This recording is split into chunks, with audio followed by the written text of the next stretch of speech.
Semi final start ചെയ്യുമ്പോൾ SP Venkatesh സാറിന് tribute കൊടുത്തുകൊണ്ടുള്ള ഈ റൗണ്ടിനെ കുറിച്ച് ബിനി ചേച്ചി എന്താണ് പറയാനുള്ളത്?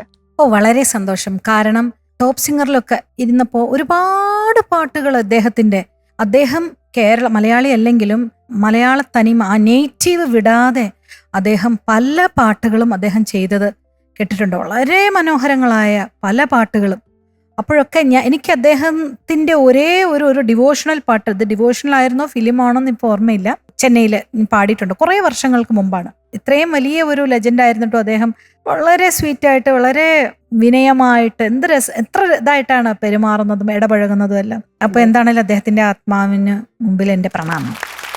ഔസേപ്പച്ചൻ സാർ, SP വെങ്കടേഷും ഞാനും വളരെ അടുത്ത പരിചയമുള്ള വ്യക്തികളാണ്. ഞങ്ങൾ ചെന്നൈയിൽ ഒരുമിച്ചാണ്.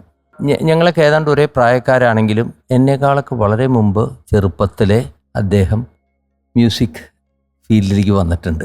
അന്ന് പുള്ളി ഒരു ട്രൗസർ ഇട്ടിട്ട് ആണ് ഒരു ഗിറ്റാറും പിടിച്ചിട്ട് റെക്കോർഡിങ്ങിന് വരാറെന്ന് പറയാറുണ്ട്. വളരെ ചെറുപ്പത്തിൽ സ്കൂൾ കുട്ടിയായിരിക്കുമ്പോൾ നന്നായിട്ട് ഗിറ്റാർ വായിക്കും. പിന്നെ അദ്ദേഹത്തിൻ്റെ മാസ്റ്റർ പീസ് മാൻഡിലിനാണ്. മാൻഡിലിൻ അയാൾ വായിച്ചു കഴിഞ്ഞ് കഴിഞ്ഞാൽ ഇന്ത്യയിലെ നമ്പർ 1 മാൻഡിലിൻ പ്ലെയറാണ് SP വെങ്കടേഷ്. പക്ഷെ അദ്ദേഹം പിന്നെ അതിൽ ഒരുപാടൊന്നും മേലോട്ട് പോയില്ല. കാരണം പുതിയ അറിവാട്ടോ, എനിക്കറിയില്ലായിരുന്നു. മാൻഡിലിൻ അപാരം, മാൻഡിലിൻ ബാൻജോ രണ്ടും ആ സ്പീഡൊന്നും മറ്റുള്ളവർക്ക് ചിന്തിക്കാൻ പറ്റില്ല അന്ന് കാലത്ത്.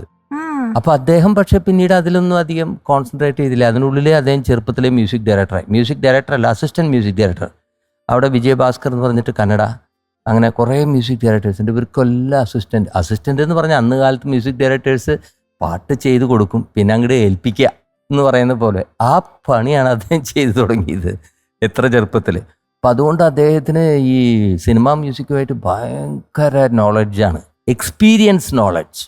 ശരിക്കും പറഞ്ഞാൽ ഇപ്പോൾ അദ്ദേഹത്തിൻ്റെ ഒരു റൗണ്ട് മുൻപേ നിശ്ചയിച്ചതാണ്. അത് ഇന്നിപ്പോൾ ഇവിടെ നമ്മളുടെ സമയം ഇപ്പോഴാണത്. പക്ഷേ അദ്ദേഹം ഇല്ല എന്നുള്ളത് നമുക്ക് വളരെ സങ്കടം തോന്നുന്ന ഒരു കാര്യമാണ്.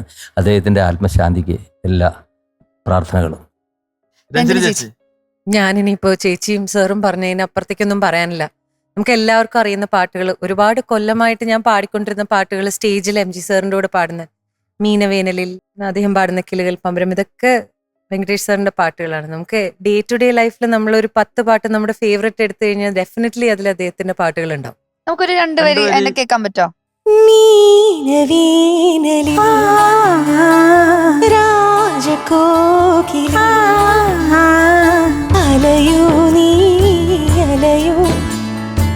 ഒരു മാമ്പൂ തിരയൂ വസന്തകാല ജാലകം മനസ്സിനിയും തുറക്കൂ നീലവേനൽ രാജകോകിലി അലയോ നീ അലയോ ഒരു മാമ്പൂ തിരയോ വസന്തകാല ജാലകം മനസ്സിനിയും തുറക്കൂ. Beautiful, lovely song. എന്തൊരു ഫീലാണല്ലേ ആ പാട്ടിന്. മനോഹരമായ സോങ് ആണ്. അപ്പൊ അങ്ങനെയാണെങ്കിൽ ഞാനൊരു ലൈൻ, എനിക്ക് ഏറ്റവും ഇഷ്ടപ്പെട്ട പാട്ട് അതെ, ജസ്റ്റ് 2 ലൈൻ. വാൽ കണ്ണെഴുതിയ മകരനിലാവിൽ മാമ്പൂ മണമൊഴുകി. ഈ പാട്ടിന്റെ പ്രത്യേകത അറിയോ? ഇതൊരു മലയാളി അല്ലാത്ത ഒരു വ്യക്തിയാണ് ഇത് ചെയ്തിരിക്കുന്നത്. വിശ്വസിക്കാൻ പറ്റില്ല. മലയാളത്തിന്റെ നേറ്റിവിറ്റി പല പാട്ടുകൾ ഇങ്ങനെ ഉണ്ടാവും. ഞാൻ പലപ്പോഴും കൈതപ്രത്തിനോട് പേഴ്സണലി ചോദിച്ചു, ഇത് താങ്കൾ ചെയ്ത പാട്ടാണ്? അതേപോലെ തോന്നുന്നു. അത്ര മനോഹരമായിട്ടുള്ള പാട്ട്, എനിക്ക് ഏറ്റവും ഇഷ്ടപ്പെട്ട പാട്ട്.